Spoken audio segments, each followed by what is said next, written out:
Build me straight, O worthy master. Stanch and strong, a goodly vessel, that shall laugh at all disaster, and with wave and whirlwind wrestle. The merchant's word delighted the master heard, for his heart was in his work, and a heart giveth grace unto every art. A quiet smile played round his lips, as the eddies and dimples of the tide play round the bows of ships that steadily at anchor ride. And with a voice that was full of glee, he answered, ere long we will launch a vessel as goodly, and strong, and stanch, as ever weathered a winter sea. And first with nicest skill and art, perfect and finished in every part, a little model the master wrought, which should be to the larger plan, what the child is to the man, its counterpart in miniature. That with a hand more swift and sure the greater labor might be brought to answer to his inward thought. And as he labored, his mind ran o'er the various ships that were built of yore, and above them all, and strangest of all towered the great Harry, crank and tall, whose picture was hanging on the wall, with bows and stern raised high in air, and balconies hanging here and there, and signal lanterns and flags afloat, and 8 round towers, like those that frown from some old castle, looking down upon the drawbridge and the moat. And he said with a smile, our ship, I wis, shall be of another form than this. It was of another form, indeed, built for freight, and yet for speed, a beautiful and gallant craft, brought in the beam, that the stress of the blast, pressing down upon sail and mast, might not the sharp bows overwhelm. Brought in the beam, but sloping aft with graceful curve and slow degrees, that she might be docile to the helm, and that the currents of parted seas, closing behind, with mighty force, might aid and not impede her course. In the shipyard stood the master, with the model of the vessel, that should laugh at all disaster, and with wave and whirlwind wrestle.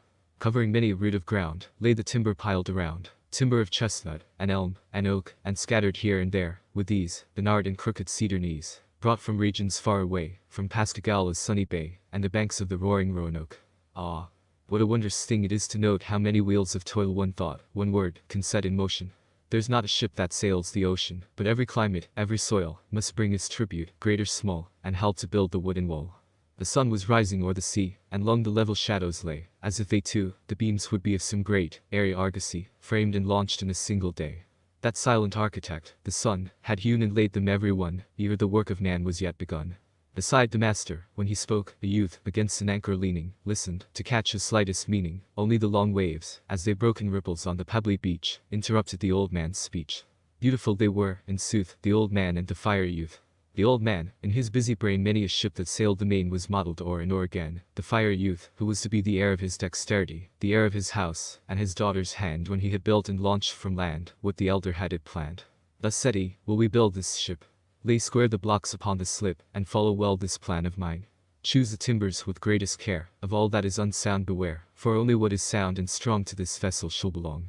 Cedar of Maine and Georgia pine here together shall combine. A goodly frame, and a goodly fame, and the union be her name. For the day that gives her to the sea shall give my daughter unto thee. The master's word enraptured the young man heard, and as he turned his face aside, with a look of joy and a thrill of pride standing before her father's door, he saw the form of his promised bride.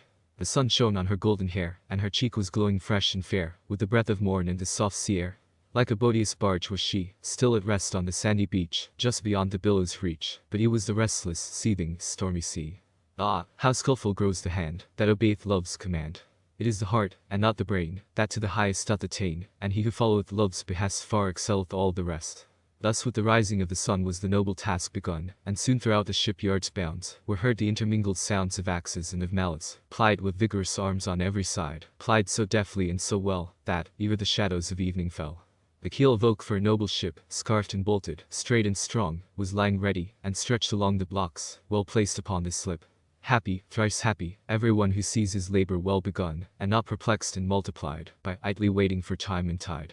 And when the hot, long day was o'er, the young man at the master's door sat with the maiden calm and still, and within the porch, a little more removed beyond the evening chill, the father sat, and told them tales of wrecks in the great September gales, of pirates coasting the Spanish main, and ships that never came back again, the chance and change of a sailor's life, want and plenty, rest and strife, his roving fancy, like the wind, that nothing can stay and nothing can bind, and the magic charm of foreign lands, with shadows of palms, and shining sands, where the tumbling surf, but the coral reefs of Madagascar, washes the feet of the swarthy Lascar, as he lies alone and asleep on the turf.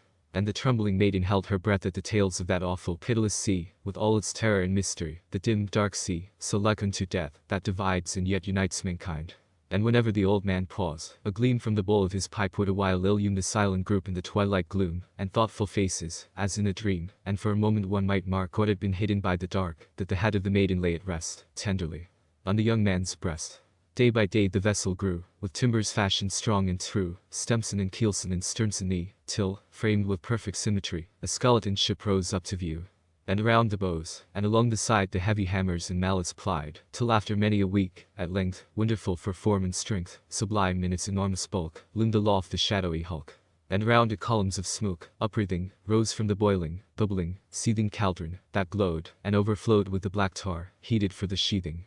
And amid the clamors of clattering hammers, he who listened, heard now and then this song of the master and his men. Build me straight, O worthy master, stanch and strong, a goodly vessel, that shall laugh at all disaster, and with wave and whirlwind wrestle.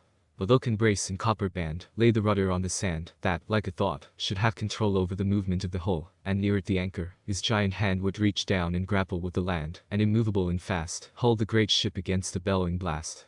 And at the bows an image stood, by a cunning artist carved in wood, with robes of white, that far behind seemed to be fluttering in the wind. It was not shaped in a classic mold, not like a nymph or goddess of old, ornate rising from the water, but modeled from the master's daughter. On many a dreary and misty night, tea will be seen by the rays of the signal light, speeding along through the rain and the dark, like a ghost in its snow-white sark, the pilot of some phantom bark, guiding the vessel, in its flight, by a path none other knows aright. Behold, at last, each tall and tapering mast is swung into its place, shrouds and stays holding it firm and fast. Long ago, in the deer-haunted forests of Maine, when upon mountain and plain lay the snow, they felled those lordly pines, those grand, majestic pines. Mid shouts and cheers the jaded steers, panting beneath the goad, dragged down the weary, winding road those captive kings so straight and tall, to be shorn of their streaming hair, and naked and bare, to feel the stress and the strain of the wind and the reeling mane. His roar would remind them for vermore of their native forests they should not see again. And everywhere the slender, graceful spars poise aloft in the air, and at the masthead, white, blue, and red, a flag unrolls the stripes and stars. Ah! When the wanderer, lonely, friendless, in foreign harbors shall behold that flag unrolled, tea will be as a friendly hand stretched out from his native land, filling his heart with memories sweet and endless. All is finished, and at length, has come the bridal day of beauty and of strength. Today the vessel shall be launched. With fleecy clouds the sky is blanched, and o'er the bay, slowly, in all his splendors died, the great sun rises to behold the sight. The ocean old, centuries old, strong as youth, and as uncontrolled, paces restless to and fro, up, and down the sands of gold. His beating heart is not at rest, and far and wide, with ceaseless flow, his beard of snow heaves with the heaving of his breast. He waits impatient for his bride. There she stands, with her foot upon the sands, decked with flags and streamers gay, in honor of her marriage day, her snow-white signals fluttering, blending, round her like a veil descending, ready to be the bride of the grey old sea. On the deck another bride is standing by her lover's side. Shadows from the flags and shrouds, like the shadows cast by clouds, broken by many a sudden fleck, fall around them on the deck. The prayer is said, the service read, the joyous bridegroom bows his head, and in tears the good old master shakes the brown hand of his son, kisses his daughter's glowing cheek in silence, for he cannot speak, and ever faster down his own the tears begin to run. The worthy pastor, the shepherd of that wandering flock, that has the ocean for its wold, that has the vessel for its fold, leaping ever from rock to rock spake, with accents mild and clear, words of warning, words of cheer, but tedious to the bridegroom's ear. He knew the chart of the sailor's heart, all his pleasures and its griefs, all his shallows and rocky reefs, all those secret currents, that flow with such resistless undertow, and lift and drift, with terrible force, the will from its moorings and its course. Therefore he spake, and thus said he, like unto ships far off at sea, outward or homeward bound, are we.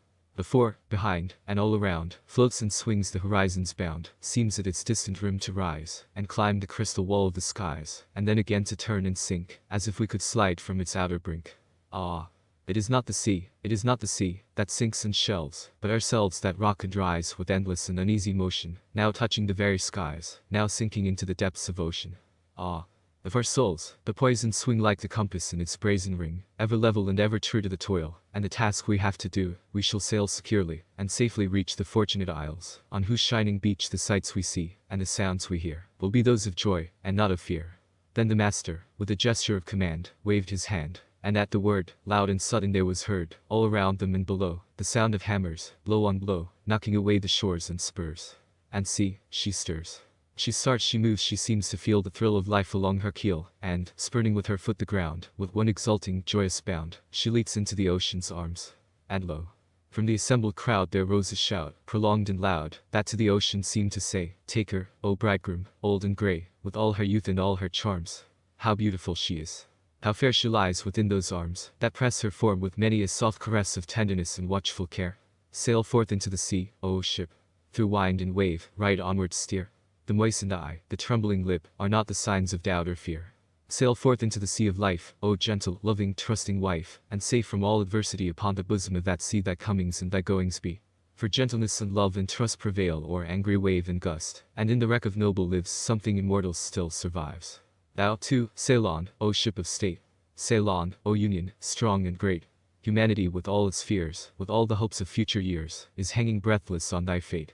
We know what master laid thy keel, what workman wrought thy ribs of steel, who made each mast, and sail, and rope, what anvils rang, what hammers beat, in what a forge, and what a heat were shaped the anchors of thy hope. Fear not each sudden sound and shock, 'tis of the wave and not the rock, 'tis but the flapping of the sail, and not a rent made by the gale. In spite of rock and tempest's roar, in spite of false lights on the shore, sail on, nor fear to breast the sea. Our hearts, our hopes, are all with thee. Our hearts, our hopes, our prayers, our tears, our faith triumphant o'er our fears, are all with thee, are all with thee.